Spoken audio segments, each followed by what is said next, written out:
ओम शांति। श्री राम, सीता और लक्ष्मण वन के लिए प्रस्थान करते हैं। जब वो आगे बढ़ते हैं तो सबसे पहले निषाद राज से मिलन होता है। निषाद राज जो श्री राम के साथ कुरुकुल में थे, तो जैसे ही निषाद राज को पता लगता है कि श्री राम आए हैं तो उनके स्वागत के लिए जाते हैं। पर निषाद राज को जब ये सारी बात समझ आती है कि श्री राम को वनवास मिला है, तो उनके मुख से कुछ अपशब्द के कई माता के लिए निकलते हैं। और जैसे ही श्री राम ये शब्द सुनते हैं, वो उनको बोलते हैं कि तुम्हें कोई राइट नहीं है मेरी माँ के बारे में ऐसा बोलने का, ये मेरी माँ का अपमान है। कितनी बड़ी बात श्री राम यहाँ सिखा रहे हैं, जो हमें भी शिक्षा मिलती है कि बाहर का कोई भी व्यक्ति आपका कितना भी घनिष्ठ मित्र हो, पर उसे भी आपकी फैमिली के बारे में नेगेटिव बोलने का अधिकार नहीं। चाहे आपकी फैमिली आपके अगेंस्ट कुछ कर रही है, पर बाहर वाले को कभी भी ये हिम्मत ना दो, नहीं तो आपके घर में अशांति आ जाएगी।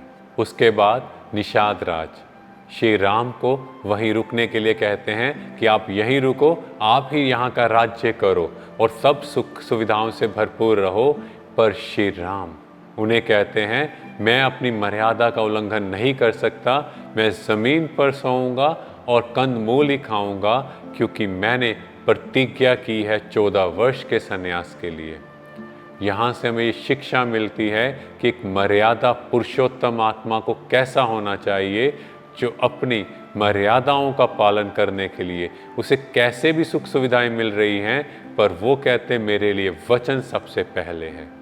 अगले दिन श्री राम वहाँ से चित्रकूट के लिए चलते हैं और सुमंत को वापस भेज देते हैं। ये सुमंत कौन? माना सुमन, अच्छे विचार, पॉजिटिव थॉट्स। क्योंकि श्री राम को लगा कि राजा दशरथ की हालत इस समय काफ़ी दयनीय है। अगर सुमंत उनके पास होंगे, माना अच्छे विचार होंगे, तो शायद वो बदल जाएं। क्योंकि लाइफ में कैसी भी नेगेटिव से नेगेटिव परिस्थिति हो, अगर आपके अंदर पॉजिटिव थॉट्स हैं, तो वो पॉजिटिव थॉट्स उस सिचुएशन से आपको बाहर निकाल देंगे। श्री राम, सीता माता और लक्ष्मण जैसे ही वन की ओर आगे बढ़ रहे थे, तो लक्ष्मण जी बार बार कैकेयी माता को कोस रहे थे कि उनकी वजह से उन्हें आज जंगलों में धक्के खाने पड़ रहे हैं। और श्री राम ऐसी सिचुएशन में भी अपनी माँ का शुक्रिया कर रहे थे कि कैकेयी माता, आपका शुक्रिया जो आपकी वजह से मुझे ऐसे ऋषि मुनियों के दर्शन हो पाए। यहाँ से हमें यह शिक्षा मिलती है कि जिस व्यक्ति का पॉजिटिव एटीट्यूड हो, वो हर नेगेटिव सिचुएशन से भी पॉजिटिविटी निकालता है, वो हर सिचुएशन से अपॉर्चुनिटी ढूंढता है, जैसे श्री राम जी ने करके दिखाया। और फिर श्री राम, सीता माता और लक्ष्मण चित्रकूट पहुंचते हैं और वहां पहुंचकर उन्हें राजा दशरथ की मृत्यु का पता लगता है।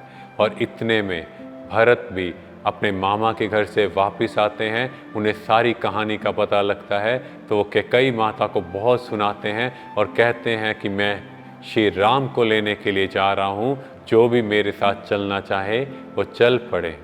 और फिर भरत, उनकी तीनों माताएं और सेनापति सैनिक साथ में चलते हैं। जब वो आगे बढ़ते हैं तो सबसे पहले उनका मिलन भी निषाद राज से होता है। और जब वो निषाद राज से सुनते हैं कि उनके भाई जमीन पर सोए नंगे पांव गए, तो भरत भी उसी समय नंगे पांव चलने का प्रण लेता है और कहता है, मैं तब तक कुछ नहीं खाऊंगा जब तक श्री राम से नहीं मिलूंगा। ये है भाई का भाई के प्रति समर्पण भाव, जो दर्शाता है ट्रू लव को, जो हम सब की लाइफ में आज के समय मिसिंग है। जब भरत को लक्ष्मण ने देखा तो उनको क्रोध आ गया और उन्होंने श्री राम को कहा कि मैं अपने बाण से इसे मार दूंगा। और श्री राम उन्हें रोकते हैं, कहते नहीं। और भरत आकर जब श्री राम के चरणों में गिर जाता है, आंखों में अश्रुधारा होती है, तो लक्ष्मण को अपनी गलती का एहसास होता है कि मुझे ऐसा नहीं सोचना चाहिए था, यहाँ से हमें यह शिक्षा मिलती है कि हर कर्म सोच समझ कर करो, क्योंकि अगर वो बाण भरत को लग जाता तो वो वापस नहीं आता। वैसे ही हमारी वाणी से, हमारे कर्म से अगर किसी का मन दुख गया तो ठीक नहीं होगा। श्री राम और भरत का मिलन होता है और भरत कहते हैं, हे श्री राम, आपको वापस चलना पड़ेगा। और वहाँ पर जितने भी ऋषि मुनि थे वो भी ये सजेस्ट करते हैं कि श्री राम को चलना पड़ेगा। पर श्री राम ने कहा कि मैंने अपने पिता को वचन दिया है और मुझे अपने पिता के वचन का पालन करना है।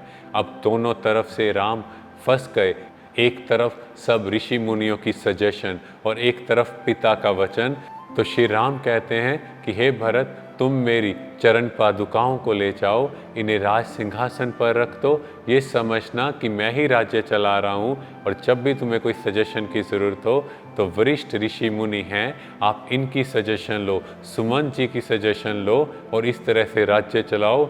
और 14 वर्ष कंप्लीट करके मैं वापस आ जाऊँगा। यहाँ से हमें यह शिक्षा मिलती है कि लाइफ में कैसी भी सिचुएशन आए, कुछ भी बात हो, अगर हम सोल्यूशन ओरिएंटेड हैं तो हम उस प्रॉब्लम से बाहर निकल सकते हैं। और इसके बाद श्री राम डिसाइड करते हैं कि अब हमें चित्रकूट में नहीं रुकना, क्योंकि अयोध्यावासी यहाँ आते जाते रहेंगे और उन्हें तपस्या नहीं करने देंगे। और वहाँ से वो आगे की ओर चलते हैं पंचवटी में। पंचवटी जहाँ पांचों ज्ञान इंद्रियों का निवास है। और उनके लिए जंगल में भी मंगल था, क्योंकि आत्मा जब अंदर से भरपूर है तो उसे बाहर के सुख साधन नहीं चाहिए। तो यही दिखाया कि उनके लिए जंगल में भी मंगल था और 13 वर्ष पता भी नहीं लगा कैसे बीत गए। Thank you. ओम शांति।